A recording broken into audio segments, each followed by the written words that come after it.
بسم اللہ الرحمن الرحیم۔ دعائے سلامتی امام زمانہ جل تعالیٰ فضل شریف۔ بسم اللہ الرحمن الرحیم۔ اللہم کن لولیک الحجۃ ابن الحسن العسکری صلواتک علیہ وعلی آبائہ فی هذه الساعة وفی کل ساعة ولیا وحافظا وقائدا وناصرا ودلیلا وعینا حتی تسکنہ ارضک طوعا وَتَمَتِّعُوا فِيهَا طَوِيلًا۔ ترجمہ پیش خدمت ہے۔ معبود محافظ بن جا اپنے ولی حضرت حجت ابن الحسن العسکری کا، ان پر تیری رحمتوں کا نزول ہو، ان کے آبائے طاہرین پر اس لمحے اور ہر آنے والے لمحے میں بن جا ان کا محافظ، نگہبان، نگران، حامی، مددگار، پیشوا، یہاں تک کہ روئے عرض پر انہیں حکومت ملے اور تادیر عرصہ وہ اس پر قائم رہے۔ خدایا محمد و آل محمد پر نزول رحمت فرما اور ظہور میں تعجیل فرما۔ اعوذ باللہ من الشیطان الرجیم۔ بسم اللہ الرحمن الرحیم۔ الحمدللہ رب العالمین والصلاة والسلام علی اشرف الانبیاء سید المرسلین خاتم النبیین نبی حرمین امام قبلتین محبوب رب المغربین و رب المشرقین جد حسن بالحسین ابو القاسم محمد صلوات اللہم صلی علی محمد و آل محمد وعلی لعنت الدائمات القوم الظالمین۔ عزیزان گرامی قدر، ہم سب آج امام زین العابدین علیہ السلام کے یوم ولادت جشن پاک، اس نور عظیم کی آمد اس دنیا میں اور پوری دنیا کے لیے باعث برکت ہونا مبارکباد پیش کرتے ہیں آپ کی خدمت میں۔ آقا مولا امام زمانہ اور جملہ معصومین کی بارگاہ میں اور پروردگار عالم سے ملتمس ہیں کہ ہم سب کا سلام اور مبارکبادی اس مقدس ترین بارگاہ معصومین میں پہنچا دے اور اس سلام اور مبارکباد سے ہم سب کے شرف میں اضافہ فرما۔ عرض کروں کہ آپ بیمار کربلا کے نام سے مشہور ہوئے، حالانکہ سوائے روز شام غریباں تک ساری زندگی بیمار نہیں ہوئے تھے، نہ پہلے اور نہ اس کے بعد۔ یعنی شب عاشور سے، تاریخ یہ بتاتی شب عاشور سے ان کی اس نسل کو چلنا تھا۔ پروردگار عالم کا لطف و کرم تھا اور آگے کا حصہ جو سید الشہداء امام حسین علیہ السلام کے ذمے جو کام تھا، اس سے زیادہ اہم کام جو تھا وہ اس قافلہ سالار اور آپ کی معظمہ پھوپھی ان کے ذمہ تھا۔ یعنی مورخین نے یہ لکھا کہ یہ ممکن ہی نہیں تھا کہ اگر یہ قافلہ سالار جو بعد میں جو ذمہ داری سونپی گئی اور سر پر آن پڑی، جس کو جس خوش اسلوبی کے ساتھ، ہمت کے ساتھ، مردانگی کے ساتھ آپ نے نبھایا اور جس طرح سے تشہیر کی یہ واقعہ کربلا کی۔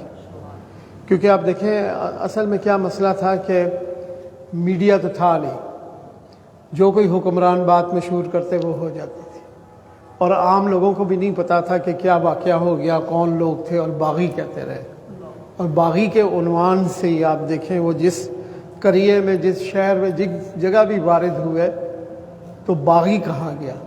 لیکن آپ کے خطبات اور وہ سب جو چیزیں، وہ ساری چیزیں آپ کو پتہ ہے صرف ایک اپنا بیان کرنے کے لیے تمہید کہہ لیجئے کہ جس انداز سے وہ خطبے اور پھر جس انداز سے خاص طور پر کوفے کا خطبہ بی بی پاک علیہ السلام کا، اور پاش پاش کیا ابن زیاد کے غرور نے، یعنی تصور ہی نہیں کیا جا سکتا تھا کہ اس کے دربار میں کوئی بولے گا اور اس انداز میں اور مولا کائنات کے لہجے میں، جیسے خود مولا کائنات کو۔ اللہم صلی علی محمد و آل محمد اور پھر یزید کے دربار میں، اور خود جو خطبات ہیں آقا مولا سید الساجدین امام زین العابدین علیہ الصلوۃ والسلام کے،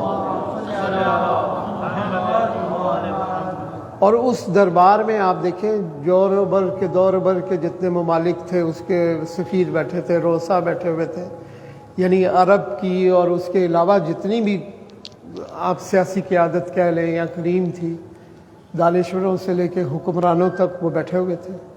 اور جب اس کا غرور پاش کیا، اور در حقیقت ہر جگہ پہ بغاوت ہوئی، اگر تاریخ کو آپ اٹھا کر دیکھیں، بازاروں میں کئی شہادتیں ہیں، عیسائیوں کی شہادتیں ہیں، عیسائیوں کی، اور طویل واقعات ہے، وہ تو ذکر کرنا مقصود نہیں ہے، لیکن مقصود یہ ہے کہ جس انداز سے آپ نے اسلام کو بچایا، اور آپ دیکھیے بی بی پاک علیہ الصلوۃ والسلام کا وہ مشہور جملہ، مشہور و معروف، کہ جب یزید لعین نے کہا کہ دیکھا خدا نے ہمیں کیا، نعوذ باللہ، نقل کفر نماشا، ہمیں کتنی عزت، وقار اور شاہی دی، اور آپ کو نعوذ باللہ بربادی دی اور ذلت دی، اور اس قسم کی باتیں جب کی، تو بی بی پاک علیہ السلام نے کہا ما رأیت الا جمیلا، کہ ہم نے سوائے پروردگار عالم کی خوبصورتی کے کچھ نہیں دیکھا۔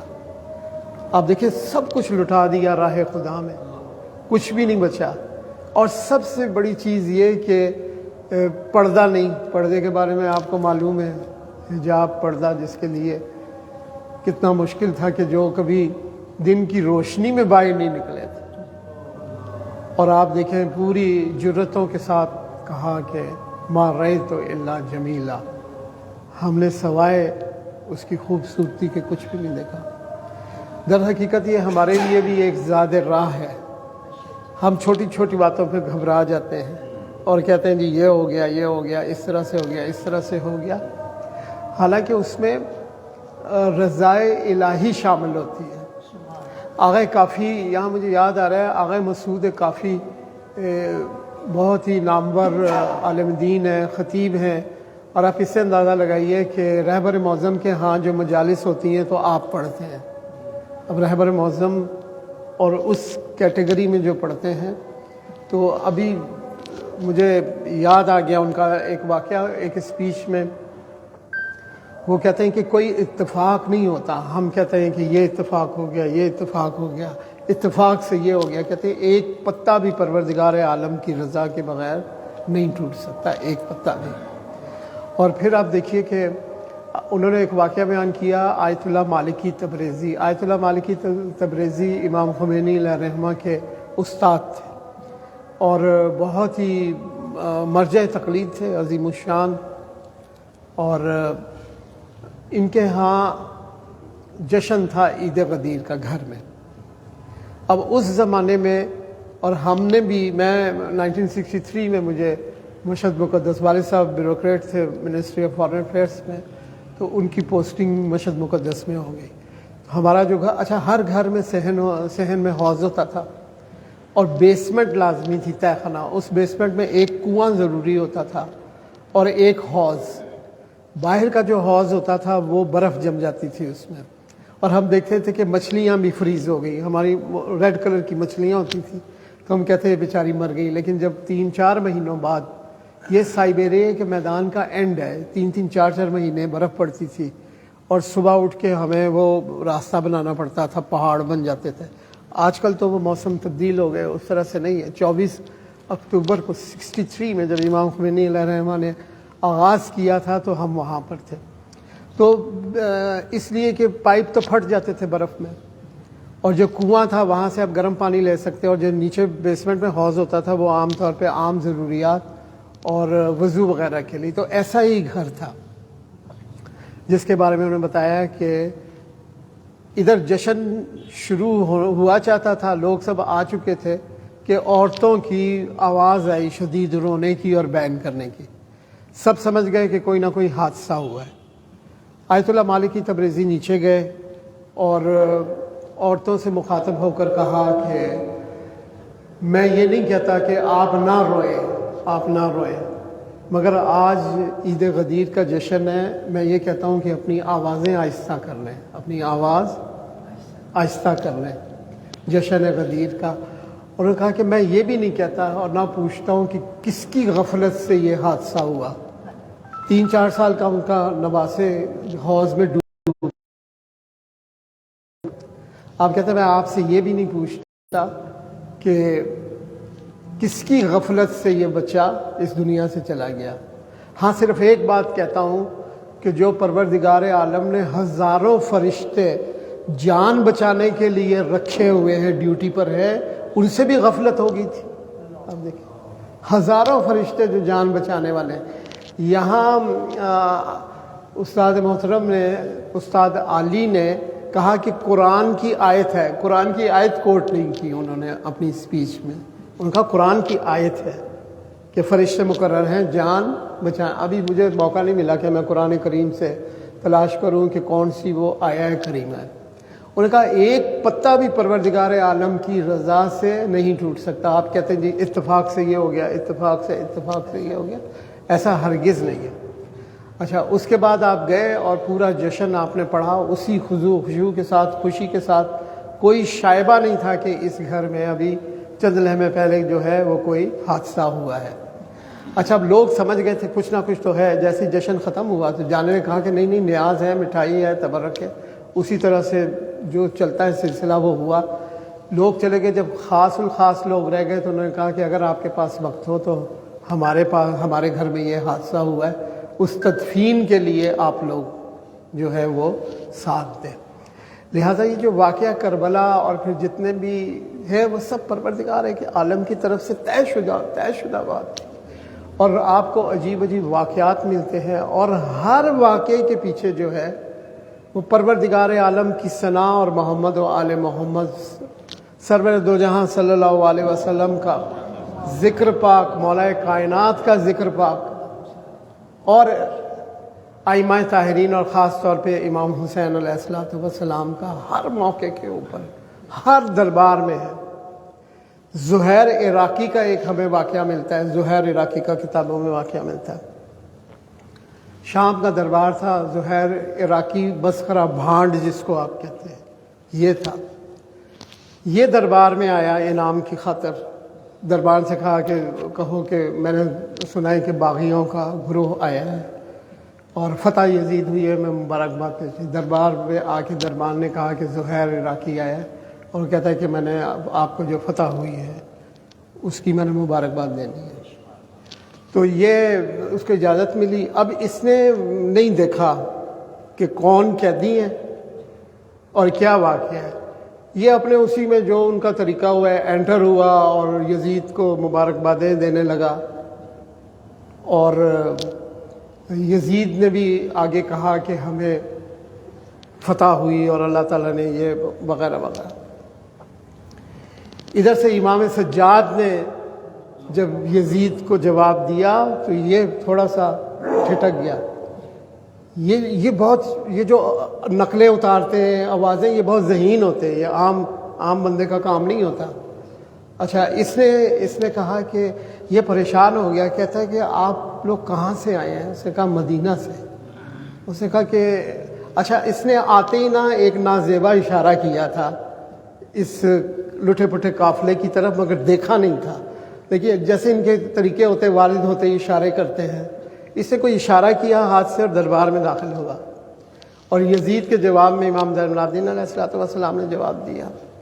تو جب آواز اور لہجہ سنا نا تو یہ گھبرا گیا، کہتا ہے آپ کہاں کے رہنے والے ہیں؟ کہاں سے؟ کہا مدینہ۔ کہا مدینے میں کس جگہ محلے سے؟ کہا بنی ہاشم۔ بس اتنا کہنا تھا نا، اس سے سمجھ گیا، وہ تلوار چھین لی جو قریبی تھا اور یہاں اس نے قیام کیا۔ تو ادھر سے سید ساجدین کی آواز آئی کہ ہم اس دربار میں اکیلے نہیں ہیں، ہماری ماں بہنیں بھی ہیں۔ اچھا، وہ جب اسے اشارہ کیا تھا نا تو اس وقت بی بی پاک نے فرمایا تھا خدا تیرے ہاتھ کو قطع کرے۔ یہ باہر چلا گیا، اپنے ہاتھ کو کاٹا اس نے اور آ گیا۔ تو امام زین العابدین علیہ السلام نے کہا کہ یہ کیا کیا تم نے؟ تو بی بی پاک علیہ السلام نے فرمایا کہ اس نے ہماری مظلومیت کی گواہی دی ہے، اور وہ کوشش جو اس نے یزید کو فنار کرنے کی تھی، اس کا ہاتھ آپ پھر سے جوڑ دیں۔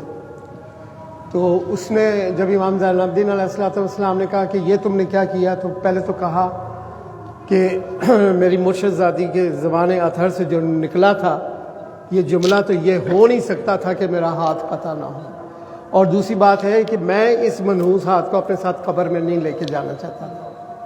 پھر اس نے آپ کی شان بیان کی۔ اب یہ بھرا دربار ہے دیکھیں، اور یہاں پہ دو روایتیں ملتی ہیں۔ ایک روایت یہ ملتی، وہ ہاتھ جوڑ دیا ساجدین، تو اس وقت اس سے احتجاج کیا کہ آپ رہنے دیں، یہ اس قابل نہیں تھا، میں نے اس ہاتھ سے اشارہ کیا، یہ کیا وہ کیا۔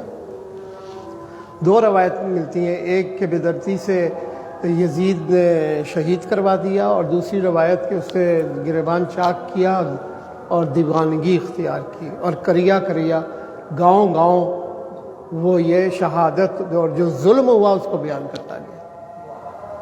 تو یہ اس طرح سے نہیں، اس میں بہت سی شہادتیں ہیں، بہت سی قربانی ہیں۔ اور پھر آپ دیکھیے کہ سب سے بڑی بات یہ کہ وہ انتقام جو پھر لیا گیا۔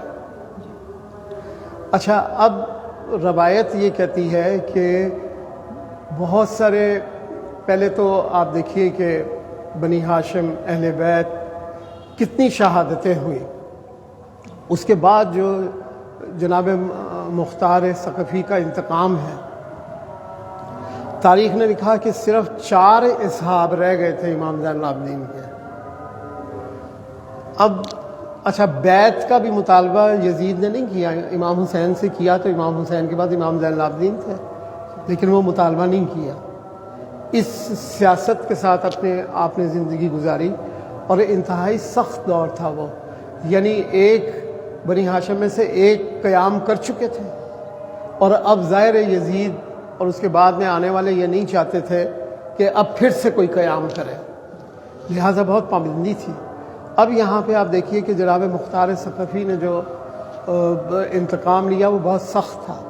آج بھی آپ دیکھیے 2 گروہ ہیں، کچھ کہتے ہیں کہ کچھ تاریخی اعتبار سے آپ پر مختلف الزامات لگاتے ہیں، کچھ آپ کا دفاع کرتے ہیں، اور پاکستان میں بھی یہ بحث آپ کو معلوم ہے کہ کئی سالوں سے چلتی ہے۔ یہ کسی نے کچھ کہہ دیا، کسی نے کچھ کہہ دیا، کسی نے برا کہا، کسی نے اچھا کہا، لیکن آپ دیکھیے کہ تمام کے تمام حالات و واقعات کا جائزہ لینے کے لیے انالیسس کرنا پڑتا ہے۔ اب جناب مختار ثقفی پہ جو الزام آتے ہیں وہ یہ آتا ہے کہ آپ نے واقع کربلا میں کیوں موجود نہیں تھے۔ یہی جناب محمد حنفیہ کے بارے میں کہتے ہیں، یہی جناب عبداللہ ابن جعفر طیار، بھئی ازل سے وہ لکھا ہوا تھا کس نے جانا ہے کس نے نہیں جانا۔ اور خود سید الشہداء نے فرمایا تھا جناب محمد حنفیہ سے کہ، اور جناب عبداللہ ابن جعفر طیار سے، جناب اون محمد کے والد بزرگوار، کہا تھا کہ آپ نے پیچھے رہنا ہے، پیچھے بھی کسی نے رہنا ہے۔ اور جناب محمد حنفیہ کے غلام بتاتے ہیں کہ آپ جب گھر آئے تھے تو شدید علیل تھے، جناب عبداللہ بھی اور جناب محمد دیواروں کو سہارا لیتے ہوئے آئے تھے، کیونکہ کربلا میں جینا یہاں مشکل تھا، مرنا شہادتیں تو آسان تھیں، جینا مشکل تھا۔ اور یہی جناب مختار ثقفی تو تہوں میں تھے، تہ خانہ تھا جہاں قید تھے کہ ہوا روشنی کا بھی گزر نہیں تھا۔ اور وہ کیسے باہر آئے اور کس نے سفارش کی ابن زیاد کو، ایک لمبی داستان ہے وہ۔ اس وقت واقعہ کربلا ہو چکا ہوا تھا جب آپ کو پتہ چلا واقعہ کربلا ہو گیا ہے۔ اور ایک اور تاریخ اس وقت بتاتی ہے کہ جب دربار میں آئے ہیں اور قیدی آئے ہیں کوفے کے دربار میں، اس وقت لایا گیا، اور یہ زنجیروں میں جکڑے، بہت جری توانا اور قوت والے انسان تھے، سر جھکا ہوا تھا۔ جیسے داخل ہوئے تو کسی نے کہا کہ تم نے امیر کو سلام نہیں کیا، اس نے کہا خبردار، میرا امیر صرف حسین ہے۔ تو ابن زیاد نے کہا کہ کیا تم اپنے امیر سے ملنا چاہتے ہو؟ اسے خبردار، تمہاری منوز پلیت زبان کے اوپر میرے آقا و مولا کا نام آئے۔ تو یہ تپ گیا، اور اس کے تش تو پڑا ہوا تھا پاؤں میں، اس نے کہا لے دیکھ اپنے امیر کو، اور کپڑا ہٹایا۔ جب وہ ہٹایا نا تو ایک دفعہ جب نعرہ تکبیر بلند کیا، ساری زنجیریں ٹوٹ گئی، اور پھر جب تلوار پکڑی ہے تو پھر سید ساجدین نے کہا کہ ہم یہاں اکیلے نہیں ہیں ہمارے دربار میں.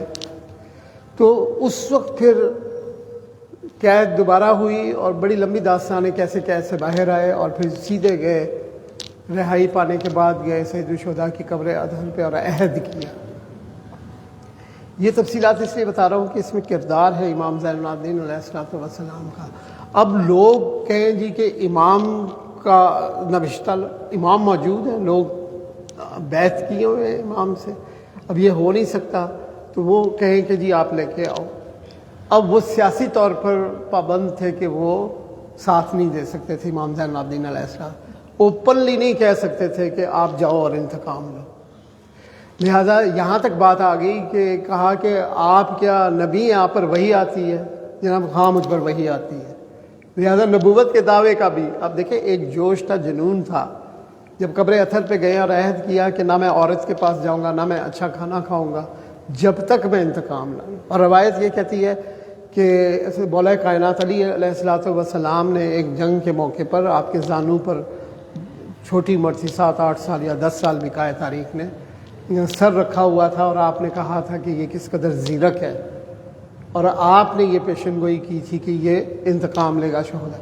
تو وہ ایک دھن سوار تھی، لہٰذا اس کے لیے کہا. ہاں پھر جب تک جناب ابراہیم بن مالک اشتر، ایک بہت بڑی طاقت ہے جناب مالک اشتر، آپ کو معلوم ہے ان کے فرزند ابراہیم بن مالک اشتر، جب تک وہ ساتھ نہ دیں آپ وہ نہیں کر سکتے، انتقام لینے میں پوری قوت کے ساتھ آپ نہیں یہ کام کر سکتے.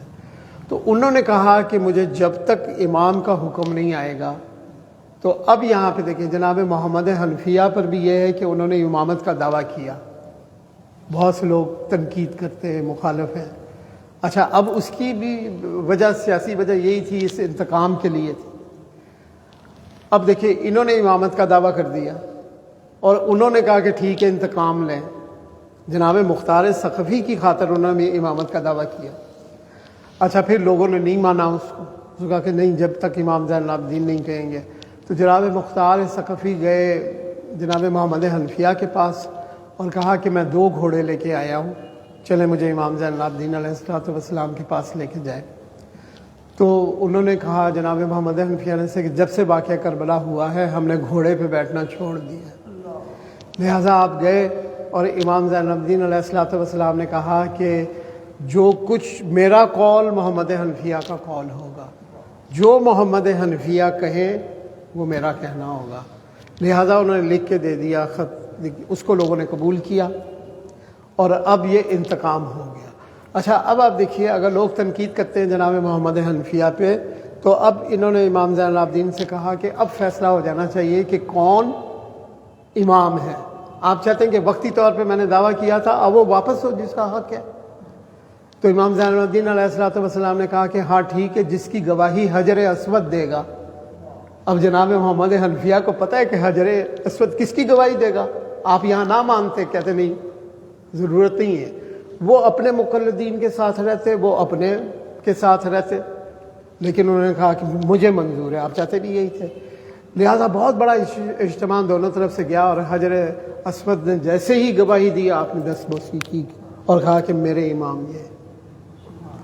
لہذا جناب مختار ثقفی پہ آیت اللہ خوئی کے ان کے بڑے بڑے فتوے ہیں جس میں تمام چیزوں کے جواب دیے گئے ہیں اور سراہا گیا ہے. اور پھر وہ انتقام لینے پہ امام زین العابدین علیہ الصلوۃ والسلام کا سوگ بڑھا دینا، آپ کے چہرے اقدس میں خوشی کا اظہار آپ نے کیا اس کو. تو یہ سب اس زمانے کے سیاسی حالات تھے. پھر آپ دیکھیے کہ صلہ رحمی کی انتہا ہے. صلہ رحمی کی انتہا آپ دیکھیے کہ اور محمد و آل محمد صلوات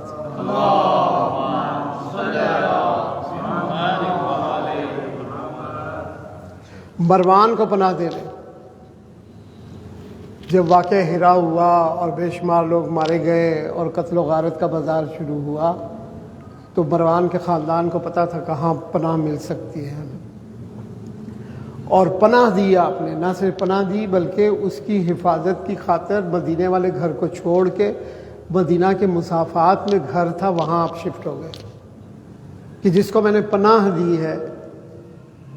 اور یہاں پھر آپ دیکھیے کہ یہاں دشمنیاں، خاندانی دشمنیاں ختم نہیں ہوتی. اچھا پھر ایک بڑی عجیب بات ہے، تاریخی حقیقت ہے، اس کو کوئی چھو ڈال نہیں سکتا آپ. یزدجرد کی 2 بادشاہ، یزدجرد جو ایران کا بادشاہ تھا، 2 شہزادیاں آئی تھیں قیدی ہو کر، حضرت عمر کا دور تھا. ان قیدیوں کو، شاہی قیدیوں کو اسی طرح سے رکھا گیا جیسے عام قیدی تھے. مولا کائنات علی بن ابی طالب علیہ الصلوۃ والسلام نے مداخلت کی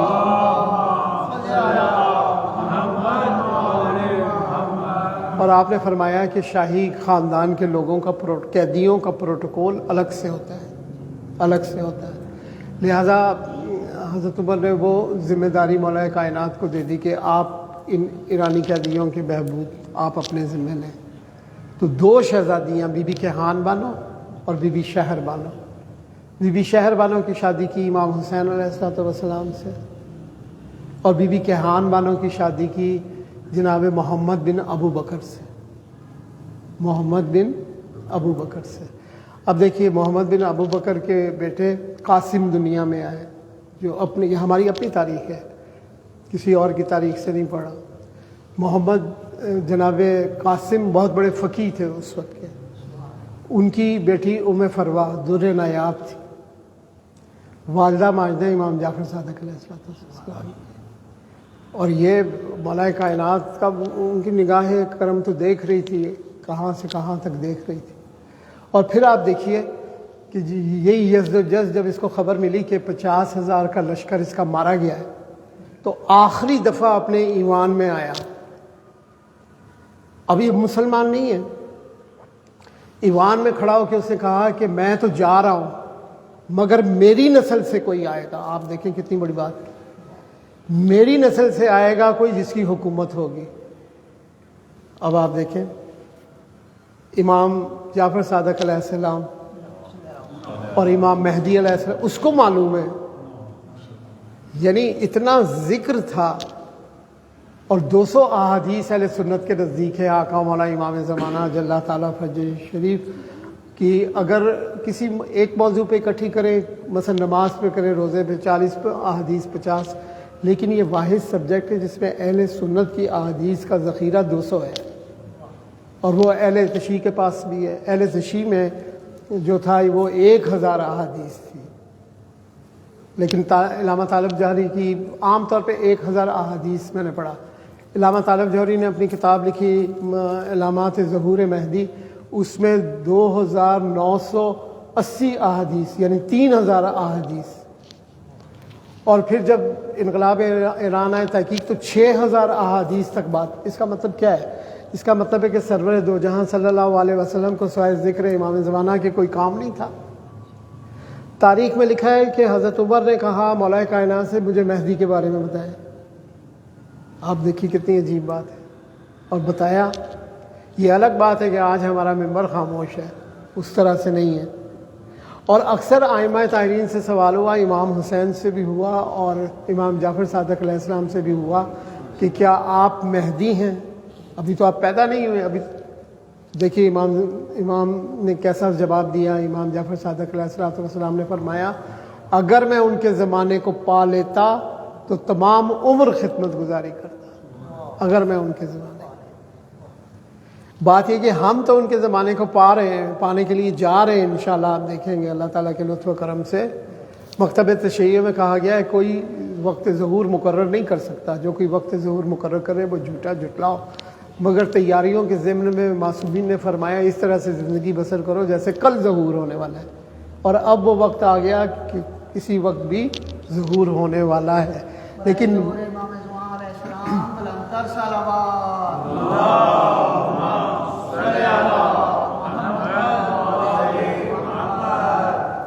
اور پھر آپ دیکھیے خود جب امام جعفر صادق علیہ السلام اس دنیا میں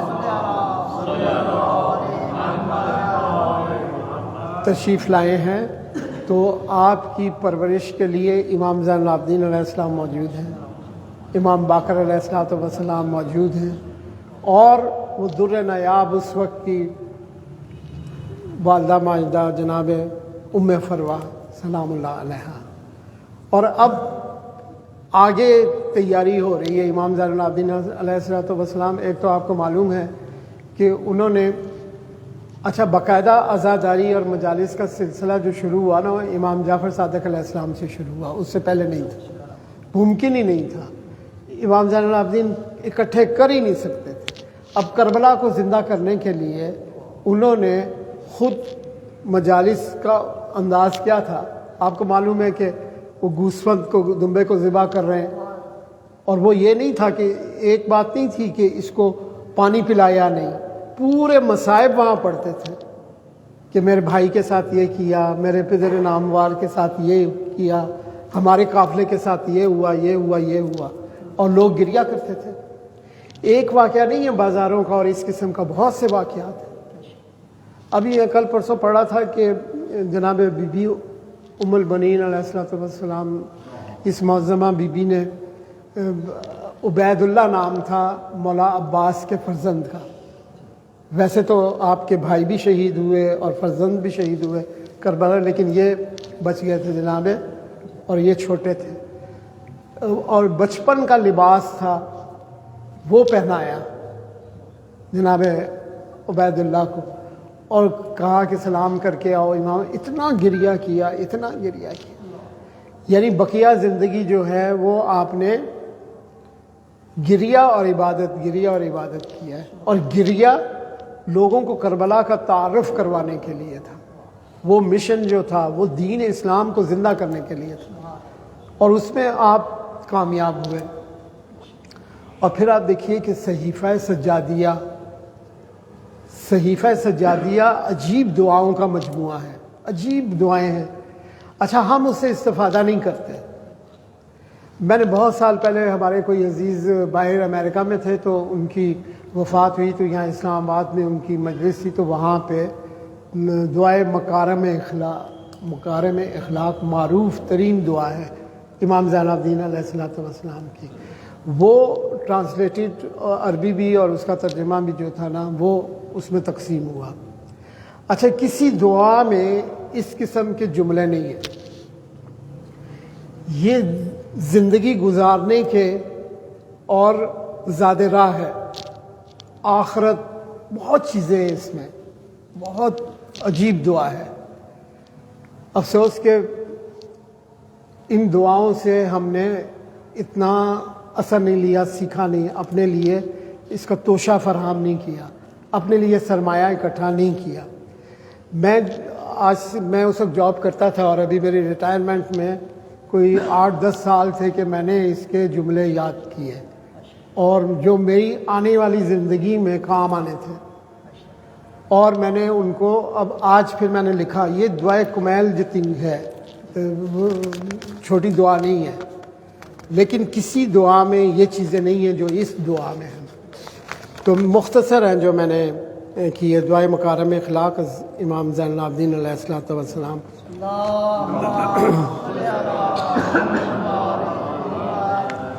خدایا محمد و آل محمد پر نزول رحمت فرما دے، اور میرے ایمان کو کامل ترین ایمان کی حد تک پہنچا دے. دیکھیں، ہم ایمان تو رکھتے ہیں سب، آپ فرما رہے ہیں کہ کامل ترین ایمان کچھ اور ہے.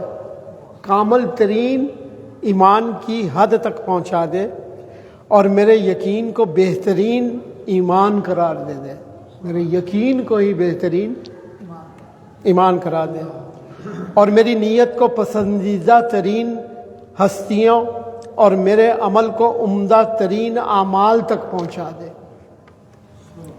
اپنی قدرت سے میری خرابیوں کی اصلاح فرما دے. اپنی قدرت سے میری خرابیوں کی اصلاح فرما دے. پروردگار تو محمد و آل محمد پر نزول رحمت فرما دے، اور مجھے ان مصروفتوں سے بے نیاز کر دے، ان مصروفیات سے بے نیاز کر دے جو میری عبادت میں رکاوٹ بنے. اب دیکھیے، یہ جملہ کہیں نہیں ہے دعاؤں میں کہ میری جو مصروفیت ہے اس کو میری عبادت میں رکاوٹ نہ بنا. اب آپ جب خضوع و خشوع سے اس کو پڑھیں گے تو اللہ تعالیٰ آپ کو موقع مہیا کرے گا. آپ دیکھیے، اے بے نیاز، مجھے دوسروں سے بے نیاز کر دے، میرے رزق میں وسعت دے، مہلت اور انتظار کے ذریعے میرا امتحان نہ لے.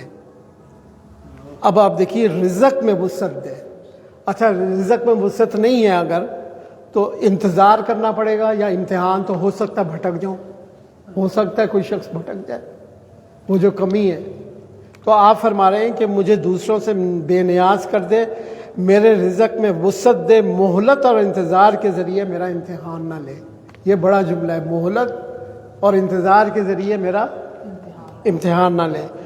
عزت و توقیر عطا کر، تکبر میں مبتلا نہ کر. اچھا اب یہ چیزیں حاصل ہو گئی تو اب تکبر آ جائے گا. اچھا یہاں پھر استاد علی کی ایک اسپیچ کا میں حوالہ دے دوں. وہ کہتے ہیں قرب الہی حاصل کرنے کے لیے دو طریقے ہیں، یا عبادات ہیں یا مشکلات ہیں، مصیبتیں ہیں. اور پروردگار عالم نے اپنے مقربین کو، اولیاء اللہ کو، انبیاء کو، ائمہ کے لیے مشکلات رکھی، سختیاں رکھی، زحمتیں رکھی، بلائیں رکھی. اور اب یہاں پہ یہ کہتے ہیں کہ عبادت جو ہے قرب الہی کا ذریعہ، اس میں ایک نقص ہے. وہ نقص یہ ہے کہ جب انسان عبادت کرتے کرتے ایک منزل پر پہنچتا ہے تو اس میں غرور آ جاتا ہے کہ میں نے اتنی نمازیں پڑھی، اتنے روزے رکھے، اتنی نمازیں شب پڑھی، میں نے یہ کیا، میں نے یہ کیا، میں نے یہ کیا.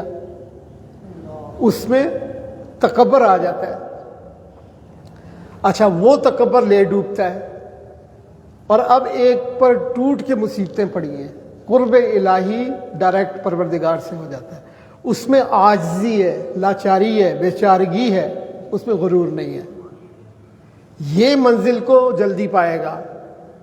لہذا جو بھی کسی مشکل سے گزرتا ہے، مصیبت سے گزرتا ہے، بیماری سے گزرتا ہے، اس کو اس کا بھی شکر ادا کرنا چاہیے. یہ ہے خطبہ غدیر کی حمد. میں نے خطبہ غدیر کی حمد اس ممبر سے کافی دفعہ پڑھی کہ ہر حال میں شکر، حالت اسرت میں، تنگدستی میں، بیچارگی میں، حالت راحت میں، خوشحالی میں حمد بجا لاؤ، شکر ادا کرو، ہر حالت میں شکر ادا کرو. تو اب یہاں دیکھیے کہ یہاں عبادت کی بات ہو رہی ہے، عزت و توقیر عطا کر، تکبر میں مبتلا نہ ہوں. اب دیکھیے میرے ذریعے لوگوں کو فیض پہنچا اور اسے احسان جتلا کر رائگاں نہ ہونے دے. صحیفہ سجادیہ میں سے دعائے مکارم اخلاق کا ہم تھوڑا چیزہ بیان کر رہے ہیں. دیکھیے میرے ذریعے لوگوں کو فیض پہنچا. اب لوگ فیض پہنچاتے ہیں، احسان بھی کر دیتے ہیں، اور محفل میں لو جی اسی فلانے میں لے کام یہ کیا، یہ کیا، یہ کیا، وہ سارا رائگاں ہو جاتا ہے. یعنی میں عرض کر رہا ہوں کہ ایسی ایسی اصطلاحات استعمال ہوئی جو اور دعاؤں کا اسلوب یہ نہیں ہے. اور خود سرور دو جہاں صلی اللہ علیہ وسلم کا اخلاق، ائمہ طاہرین کا اخلاق،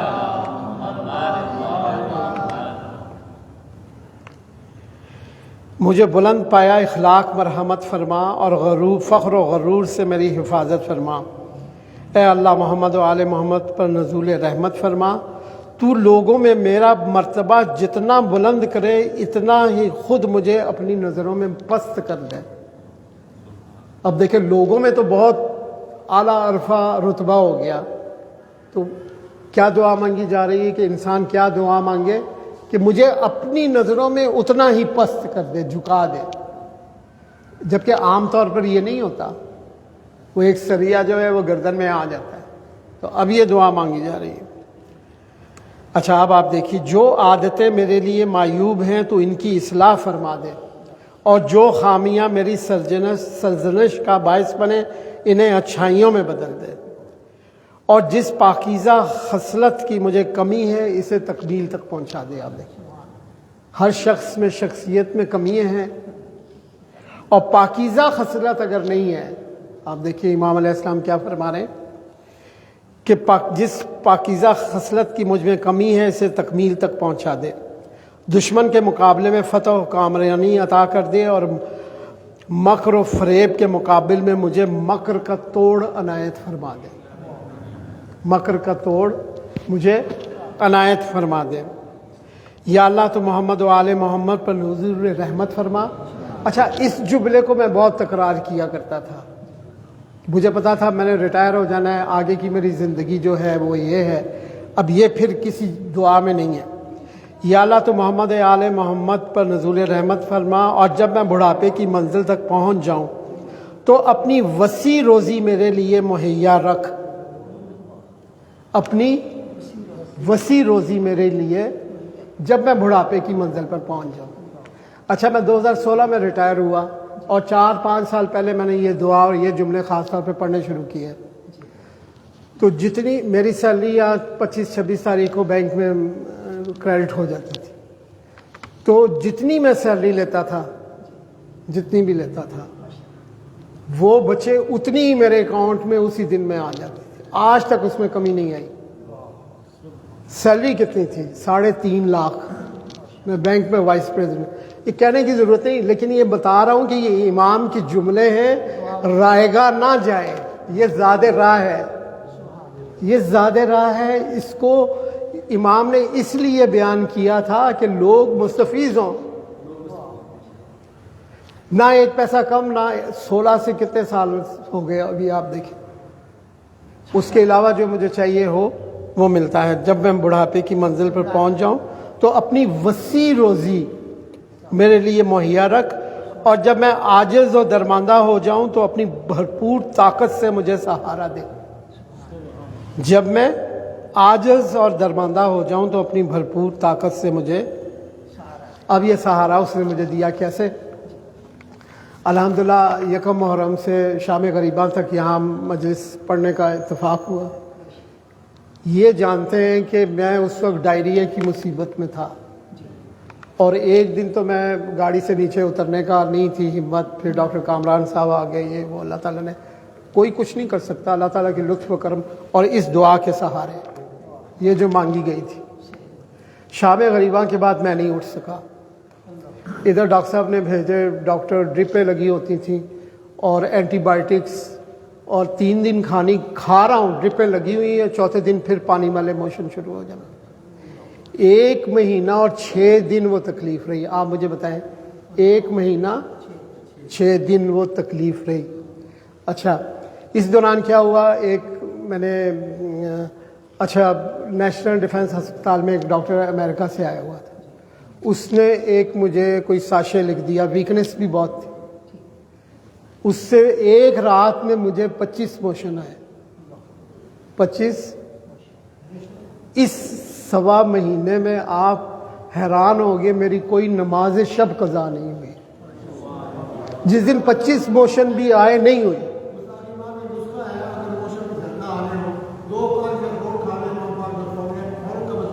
جی، بول محمد و آل محمد صلوات۔ یہ ٹوٹکے کام آتے ہیں، ان کو نوٹ کر لیجئے، رائے گا نہیں جاتا۔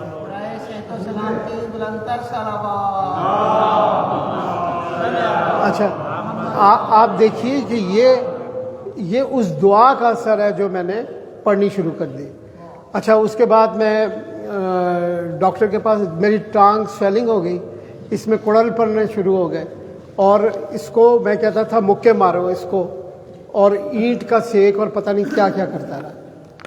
ڈاکٹر کے پاس جب میں گیا تو ڈاکٹر ڈائریا کے لیے جا رہا تھا، ٹانگ جب سویلنگ ہو گئی تو اس نے کہا ٹانگ کو پکڑو، یہ معاملہ سیریس ہے، ڈائریا کو بھول جاؤ۔ اسے کہا تم نے گھر نہیں جانا، یہ ٹیسٹ کراؤ، یہ کراؤ، یہ کراؤ۔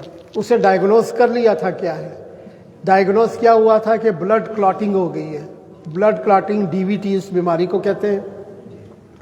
یہ بہت بری بیماری ہے، پھر بیماری کو برا تو نہیں کہنا چاہیے، لیکن اس سے کیا ہوتا ہے کہ یہ کلاٹ ٹانگ میں ہو جاتے ہیں آپ کے، کوئی ذرہ ٹوٹ جائے تو آپ کی سڈن ڈیتھ ہو سکتی ہے، لنگز میں چلا جائے تو منہ سے بلیڈنگ ہو سکتی ہے۔ اچھا، ادھر میں گیا تو 8 بجے 10 بجے باری آئی، ادھر میں فاطمہ میموریل کے سامنے النور میں گیا تو وہاں 12 بجے آئی، اور ڈاکٹر جو چیک کر رہا تھا وہ کہتا ہے یہ تو آپ کو کلاٹنگ ہو گئی ہے، یہ تو اچھا نہیں ہوا، یہ تو گڑبڑ ہو گئی، یہ تو سیریس ہے۔ کہتا ہے میدے میں نہ جائے، اوپر نہ جائے، پھر کہتا ہے ایک بڑا کلاٹ آپ کے میدے میں بھی ہے۔ اسے کہا آپ نے اس کو ہلانا نہیں، یہ نہیں کرنا، اور آپ اپنے ڈاکٹر، سیدھا نیشنل ڈیفنس ہسپتال گیا، 7 دن پیٹ میں انجیکشن، یہ وہ۔ اب میں نے پچھلے مہینے 3 سے 6 مہینے اس کا علاج ہے، لیکن یہ کلاٹ ڈیزالو نہیں ہوتا۔ اب بھی ڈاکٹر نے کہا جی کہ کسی وقت بھی ذرا ٹوٹ کے آپ کے اچانک ڈیتھ ہو سکتی ہے۔ لیکن آپ دیکھیے کہ اس دعا کی برکت سے آج میں یہاں بیٹھا ہوں، اور اس دوران کوئی نماز شب، کوئی نماز، ایک دو دفعہ نماز شب ضرور قضا ہوئی ہے اس دور میں، اس سختی میں نہیں۔ تو یہ دیکھیے نا، اب روزی، کثیر روزی مہیا فرما، بر عظمت محمد و آل محمد بلند تر صلوات۔ اور آپ لفظ دیکھیے، جب میں عاجز و درماندہ ہو جاؤں تو اپنی بھرپور طاقت سے مجھے سہارا دے، اس سے سہارا دے دیا، ایسا ویسا سہارا۔ یہ کرم ہے امام زین العابدین علیہ السلام کا۔ اور مجھے ایسی آزمائش میں نہ ڈال کہ تیری عبادت میں کاہلی کرنے لگوں۔ آج یہ عبادت پہ بیٹھا ہوا ہوں نا، اس کے باوجود کہ ڈاکٹر نے کہا ہے کہ چلنا بھی نہیں، یہ ٹانگ جس میں ہے نا، یہ 3-4 تکیے کے نیچے اٹھا کے رکھنی پڑتی ہے۔ وہ کہتا ہے آپ چلے، نماز بھی کہتا ہے ایسے ہی پڑھے۔ میں نے اب نماز کھڑے ہو کے شروع کر دی ہوئی ہے کافی دیر سے، اب الحمدللہ ٹیسٹ میرے ہو رہے ہیں، اب پھر ایک ڈولپر ٹیسٹ ہونا ہے، پھر منڈے کو دعا کیجیے کہ وہ بھی سارے کا سارا ٹھیک ہو جائے۔ اسی لیے تو معصوم نے فرمایا دعا تمہارا ہتھیار ہے۔ یہ صرف اور صرف اتنا کھول کے میں اس لیے بیان کر رہا ہوں، قطعی طور پہ ضرورت نہیں تھی کہ لوگ راغب ہوں، ان دعاؤں کو سمجھیں کہ یہ کیسا ہتھیار ہے۔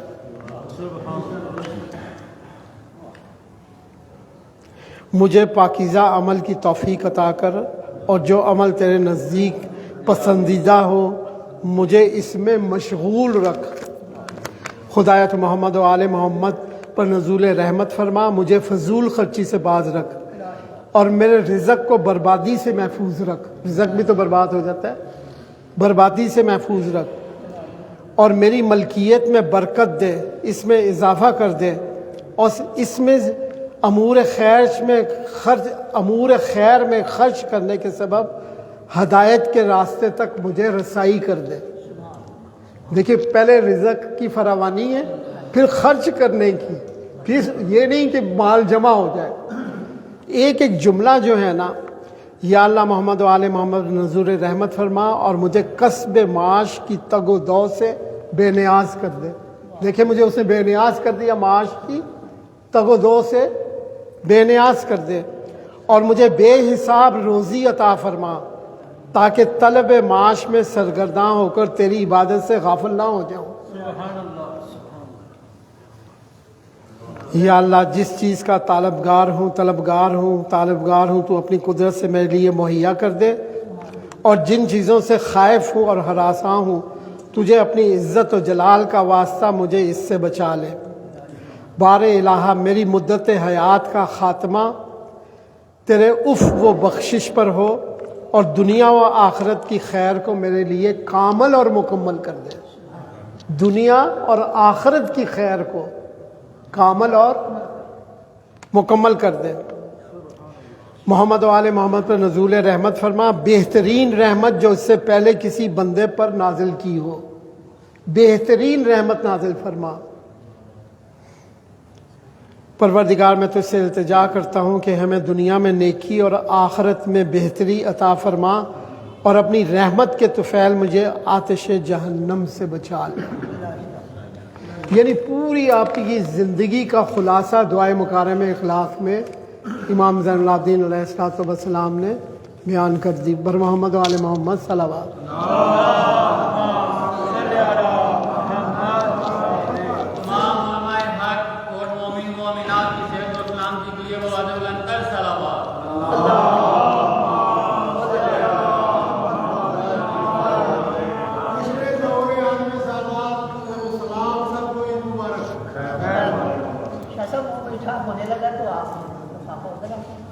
بر محمد و آل محمد صلوات۔ بس 5 منٹ کی زحمت ہے، آپ کو توجہ میری طرف رکھیے، اور پھر آپ دیکھیے کہ پاپ احاطہ ننگے پاؤں آپ کے حج کی تعداد 40 لکھی گئی اس زمانے میں۔ حج آپ دیکھیے، اور اب میں آج دیکھ رہا تھا تو فردوزق کا جو شاعر تھا، اس کا قصیدہ بہت طویل قصیدہ ہے۔ اس نے جب حشام حج کے موقع کے اوپر، حشام نے دیکھا کہ اس کو بادشاہ تھا حشام، اس کی تو کوئی لفٹ نہیں کرا رہا، اور سارے جو ہیں ان کے کوئی ہاتھ چوم رہا ہے، کوئی راستہ کھول رہا ہے، کوئی رستے بن رہے ہیں۔ تو ایک شخص جو نہیں پہچانتا تھا اس سے حشام سے پوچھا یہ کون ہے؟ یہ شاعر قریب کھڑا تھا، تو حشام نے کہا مجھے نہیں پتا، کوئی ہوگا۔ اس نے کہا تجھے نہیں پتا یہ کون ہے؟ پھر جو تعریف کی ہے اس میں ایک شعر آتا ہے کہ یہ حجر اسود کو چوم رہے ہیں، حجر اسود کو چاہیے ان کو چومیں۔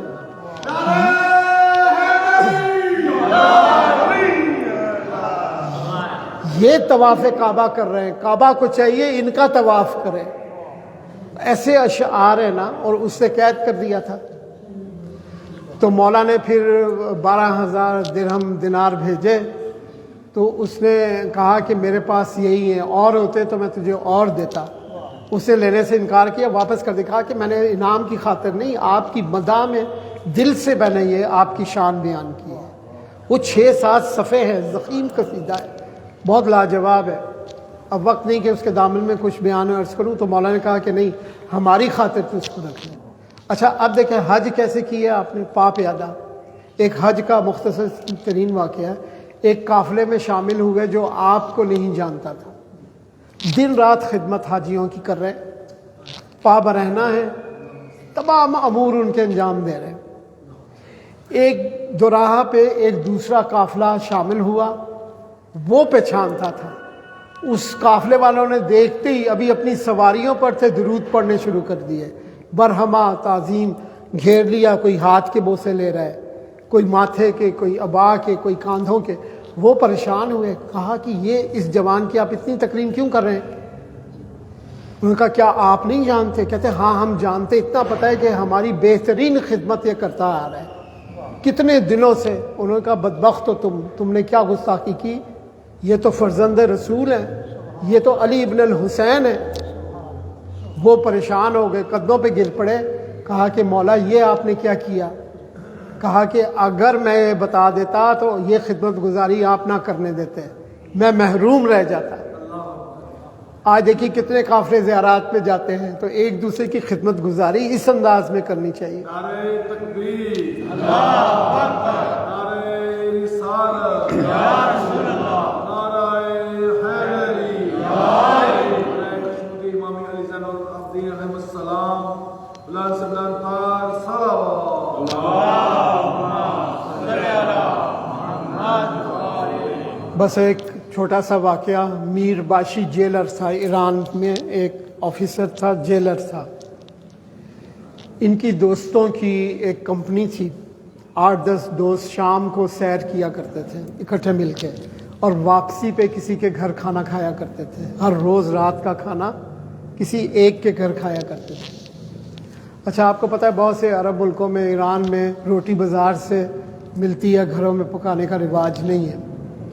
میر باشی نانوائی سے نان لے رہا تھا، اور 7 کا پلاٹ خالی تھا، اس میں ایک کتیا نے بچے دیے ہوئے تھے، اس کے تھنوں میں دودھ نہیں تھا، اور وہ بچوں نے آسمان سر پہ اٹھایا ہوا تھا۔ میر باشی کچھ دیر دیکھتا رہا، اس کے بعد اس نے جیب سے پیسے نکالے اور نانوائی کو دیے۔ نانوالے کو کہا کہ دیکھ یہ 40 دن کی روٹیوں کے پیسے ہیں، صبح شام تم نے ان جانوروں کو ڈالنے ہیں، اور تجھے پتہ ہے میں جیلر ہوں، سخت افسر ہوں، اگر کوتاہی ہوئی تو میں تمہیں چھوڑوں گا نہیں، میں تمہیں بند کر دوں گا۔ اسے کہا مائی باپ کوئی غلطی نہیں ہوگی، کوتاہی نہیں ہوگی۔ یہ شام کو سیر پہ نکل گئے اور دور چلے گئے، تھک گئے۔ ان دوستوں نے کہا کہ آج تیرے گھر کھانے کی باری تیری ہے، اور یہ جو تیرا، اس کی 2 بیویاں تھیں اور 2 گھر تھے، ایک شہر سے باہر تھا، ایک اندرون شہر تھا۔ اسے کہا یہ جو شہر کے باہر تیرا گھر ہے نا، ہم یہاں کھانا کھائیں گے۔ اسے کہا نہیں، آج تو میری دوسری بیوی کی باری تھی، آج تو اندرون شہر جانا پڑے گا۔ اسے کہا نہیں، ہم بہت تھک گئے ہیں، ہمیں تو تم بھی باہر والی چاہے بازار سے کچھ لا کے کھلا دو۔ اسے کہا چلو۔ وہ اس باہر والے مضافاتی گھر میں آ گئے، نان کباب بازار سے لا کے کھلا دیے، اور یہ گپ شپ لگا کے سو گئے۔ آدھی رات کا وقت تھا کہ میر باشی کے رونے کی آواز سے سب کی نیند کھل گئی، اور انہوں نے کہا کیا ہوا، تو کیوں رو رہا تھا؟ کہا کہ چوتھے امام زین العابدین علیہ السلام میری خواب میں آئے تھے، اور انہوں نے مجھے کہا کہ تم نے جو مخلوق خدا کی خدمت کی تھی، پروردگار عالم نے تمہاری وہ عبادت قبول کر لی ہے. تمہاری شہر والی بیوی نے تمہارے کھانے میں زہر ملا دیا تھا.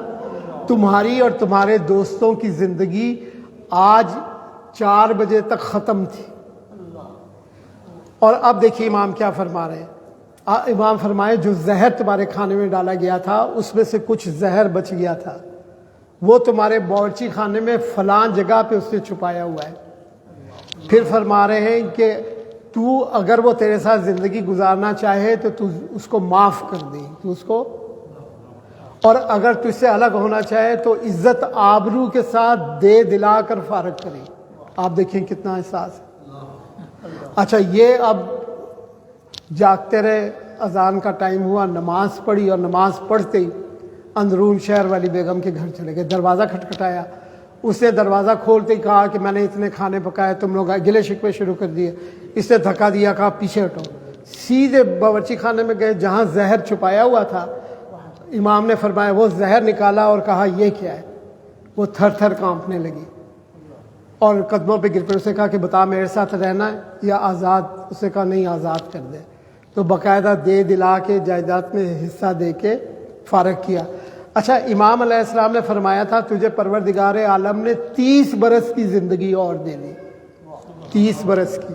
لہذا جب 4-5 سال رہ گئے نا، اس نے اپنی جائیداد سارا حساب کیا، دیا دلایا، اور کربلا معلّہ چلا گیا. کربلا معلّہ چلا گیا. تو آپ دیکھیے کہ ایک روٹی ڈالنی ایک اس مخلوق کو اجر رکھتی ہے. تو بلا وجہ یہ بچے سن لیں، پتھر مارنا بھی تو پھر. امام زین العابدین نے ساری زندگی اپنی اونٹنی کو چابک نہیں مارا تھا، ساری زندگی. اور آپ کہتے تھے اس کا بھی حق ہے، جانور کا بھی حق ہے. اور یہ واقعات اس لیے ہیں کہ سبق سیکھیں ہم. اچھا کوئی انسان کو دھوکہ دے گا تو پھر وہ کتنا بڑا جرم ہے. لیکن اگر انسان جانور کی خدمت کرنے کا اتنا صلاح ہے، تو اگر کوئی انسان کی دسترسی کرے گا، مشکل حل کرے گا، بیماری میں مدد کرے گا، ناداری میں، اور محمد و آل محمد صلی اللہ علیہ وسلم.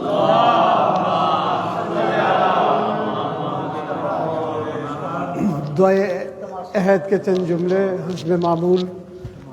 دعائے عہد میں صادق آل محمد فرماتے ہیں کہ جو کوئی 40 دن دعائے عہد پڑھے گا شرف زیارت امام زمانہ حاصل کرے گا. اگر مر گیا تو وقت ظہور اسے اس کی قبر سے اٹھایا جائے گا کہ اٹھو میری نصرت کرو.